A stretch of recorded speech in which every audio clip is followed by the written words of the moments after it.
Olá, olá, queridos alunos do sétimo ano.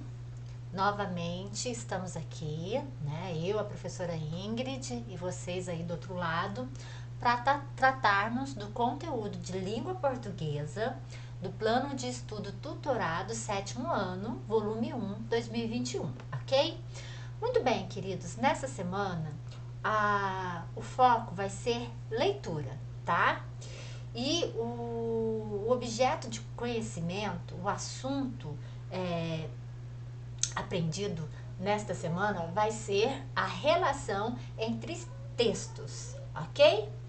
Muito bem, queridos. Recapitulando, o que é conto, tá? O conto é uma narrativa curta que se caracteriza pela concisão, linearidade e unidade. Ou seja, é um gênero textual narrativo, porque vai ter narrador, vai ter personagens, tá? Vai ter conflito, solução do conflito.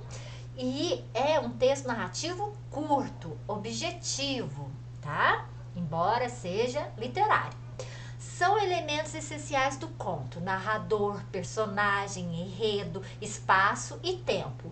O conto consiste em uma história focada em um conflito, apresentando um desenvolvimento e resolução desse conflito. Nós não vamos encontrar vários conflitos em um conto. Ele vai apresentar alguns personagens, um único conflito, um único clímax e um desfecho para esse conflito, ok? Bom, pessoal, no começo da nossa atividade de língua portuguesa, semana 3, nós temos aí uma solicitação para ler o conto, né? E a seguir responder as questões que se seguem a essa leitura. O conto que vocês vão ler é Uma Galinha, de uma grande escritora, tá? Clarice Lispector, extraído do livro Laços de Família, ok? Muito bem, queridos. Depois que vocês lerem aí, né, o conto Uma Galinha, vocês vão ter que responder a questão 1. Questão 1 pede o seguinte, ó. O texto Uma Galinha pertence ao gênero narrativo. Identifique o tipo de narrador do conto. Justifique sua resposta. É o seguinte, meus amores, os textos narrativos, eles apresentam o narrador.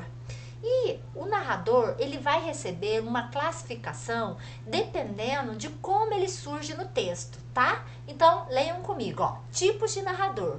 Os tipos de narrador, também chamado de foco narrativo, representam a voz textual da narração, ou seja, quem vai narrar os fatos, os acontecimentos.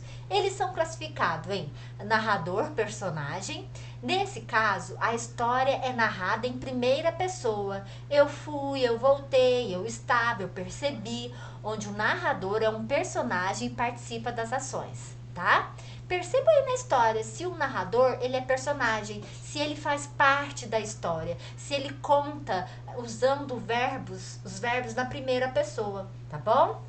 Bom, aí nós temos o narrador observador. Ele não vai participar da história, ele vai relatar a história, tá? O narrador observador, com o narrador observador, o texto vai ser narrado em terceira pessoa.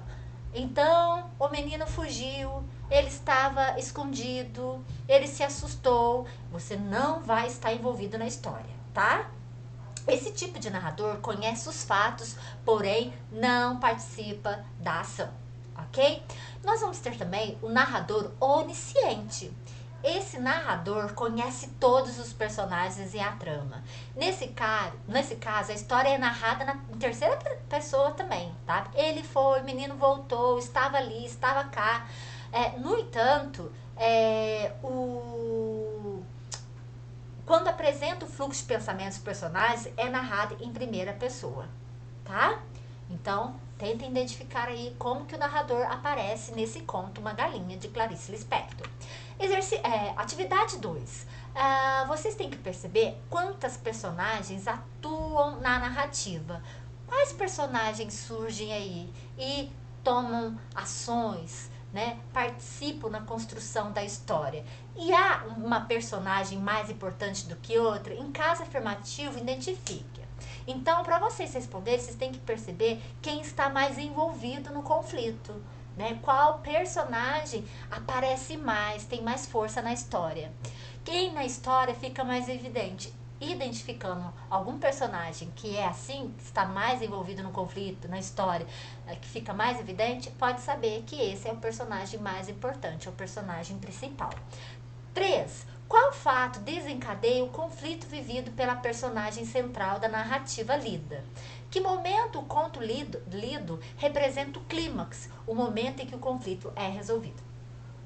Muito bem, gente. É o seguinte, nos contos, nós sempre vamos nos deparar com um conflito.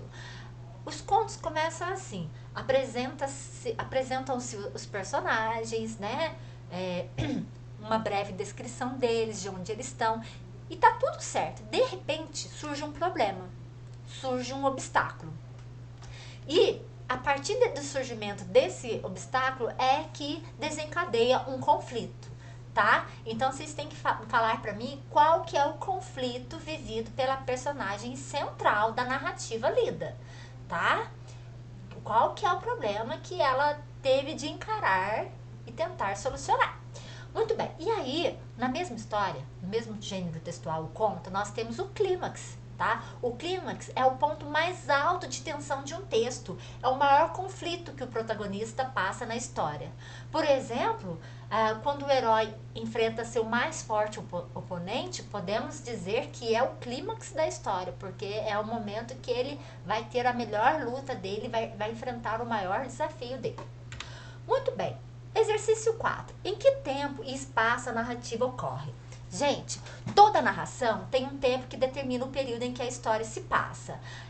O tempo, ele pode ser cronológico, quando segue uma ordem dos acontecimentos. Por exemplo, era domingo, aí no outro dia foi segunda, no outro foi terça, ou então era Páscoa, depois foi Dia dos Pais e depois Dia das Crianças. É quando você percebe que o tempo passou da mesma forma que se passaria na nossa vida do dia a dia. Isso pode ser marcado por horas, era de madrugada, era o almoço, foram tomar café, anoiteceu. A gente vê o dia passando, assim como acontece na nossa vida. Só que também existe o tempo psicológico, que não segue uma linearidade dos fatos, sendo um tempo interior que ocorre na mente dos personagens.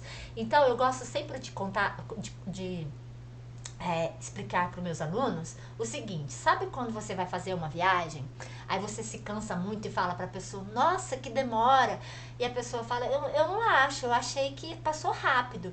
Isso é uma percepção do tempo muito interior, muito particular, e quando um conto traz um tempo assim, que é a forma como o personagem se sente ao longo do tempo, pode saber que é tempo psicológico. E o espaço, meus amores, é o local onde acontecem os fatos, onde as personagens se movimentam. Existe o espaço físico, que é aquele que caracteriza o enredo, né? A fazenda, a casa, o apartamento, a rua, o bairro, a cidade. E o psicológico, que retrata a vivência subjetiva dos personagens. Ok? Muito bem. Vamos seguir. O uso da vírgula. Vocês vão precisar aprender isso, um pouco mais sobre o uso da vírgula, para resolver a questão 5, tá? Nós usamos a vírgula para isolar o vocativo. O vocativo é um termo isolado da oração que faz parte do seu dia a dia. Veja o que é e saiba como identificar. Por exemplo, ó de casa, posso entrar? Você já deve ter ouvido essa expressão curiosa e indiscreta, né? Ó de casa! Pois bem, a expressão ó de casa, no exemplo acima, é um vocativo. Podemos concluir o quê? Que vocativo é a expressão que indica um apelo. Dona Maria, seu João, ô Tati, a nossa diretora, né? Muito bem. Usando o vocativo, podemos invocar no discurso direto um interlocutor. Filha, vem cá. Olha lá, eu estou invocando a minha filha para ouvir o que eu tenho para dizer. É por isso que o uso de vocativo marca a existência de um diálogo real ou imaginário. Perdão. E todo vocativo é separado na frase com vírgula. Mais exemplos. Oh, meu Deus, o que vou fazer agora? Esse oh, meu Deus, é um vocativo. Eu estou fazendo um apelo, eu estou invocando Deus, o meu Deus, para tentar responder esse meu pedido de socorro ou essa minha dúvida. O que eu vou fazer agora? Ó, minhas filhas, não me façam sofrer. Também, ó, minhas filhas, também é um vocativo. Eu estou apelando, eu estou invocando as minhas filhas para ouvirem a minha súplica, tá? Bom, usamos a vírgula para isolar também o aposto. O aposto é a palavra ou é a expressão que explica ou especifica outro termo da oração. O aposto é sempre separado por vírgulas, tá? Exemplo, o resto, os CDs, nós colocamos no armário. Então, eu estou explicando, eu estou especificando o que é esse resto, ok? E nós usamos vírgula para marcar adjuntos adverbiais deslocados. Recentemente, nós falamos sobre adjunto adverbial. Adjunto adverbial é aquela palavrinha do texto, da frase, que dá a ideia de lugar, no quarto, que dá a ideia de tempo, de modo, de intensidade, de companhia, de frequência e de finalidade. Eu trouxe aí alguns exemplos, tá? Eu estudei na sala, adjunto adverbial de lugar. Eu estudei ontem. Ontem é um adjunto adverbial indicando tempo. Eu estudei concentradamente. Concentradamente é um adjunto adverbial indicando modo. Eu estudei pouco. É um adjunto que indica intensidade. Eu estudei com a Milena, indica companhia. Eu estudei todos os dias, indica frequência. E eu estudei para o teste, indica finalidade. Então, o adjunto adverbial, ele é muito comum nos nossos textos orais e nos nossos textos escritos. E nós temos aí, uma dica sobre vírgula. Geralmente, o adjunto adverbial, ele deve surgir no fim da frase. Olha lá. A partir de amanhã pela manhã, irei me exercitar todos os dias. Esse a partir de amanhã pela manhã, ele deveria vir depois do verbo, né? Da minha ideia. Irei me exercitar todos os dias e a ordem correta era a partir de amanhã pela manhã. Mas nada me impede de começar a minha frase com esse adjunto adverbial que indica tempo. Só que quando eu desloco, quando eu tiro do fim da frase, que é o seu lugar natural, eu tenho que marcar com vírgula, tá? Então, meus queridos, para vocês fazerem essa atividade, vocês precisam, ok? Vocês precisam entender esse conteúdo, tá bom? Um grande abraço e até a próxima!